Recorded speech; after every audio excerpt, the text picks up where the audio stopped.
जगातला सर्वात श्रीमंत माणूस एलॉन मस्कचं हे वाक्य ऐकून तुम्हालाही वाटेल की आपण भारतीय फक्त इतर लोकांची स्वप्न पूर्ण करण्यासाठी जन्माला आलोयत का? निखिल कामत सोबत पार पडलेल्या पॉडकास्टमध्ये एलॉन मस्क म्हणतो की टेस्ला आणि स्पेसएक्सला इथपर्यंत आणण्यामध्ये सर्वात मोठा हात हा भारतीयांचा आहे.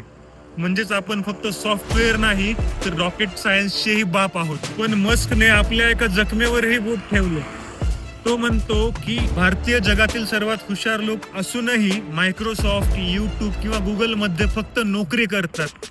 अमेरिका आपल्या बुद्धिमत्तेचा फायदा घेतं कारण त्यांच्याकडे टॅलेंट जरी नसलं तरी ते कसं वापरायचं ह्याची कला आहे. अगदी आईन्स्टाईननेही सांगितलं होतं की भारतीय गणितज्ञांशिवाय जग पुढे गेलं नसतं. मग आता वेळ आलीये दुसऱ्यांच्या कंपन्या चालवण्यापेक्षा भारतात आपलं स्वतःचं साम्राज्य उभं करण्याची. मस्कचं हे बोलणं तुम्हाला चॅलेंज वाटतं की कौतुक? हे कमेंटमध्ये नक्की सांगा आणि द शुभ बोलला फॉलो करूनच स्क्रोल करा.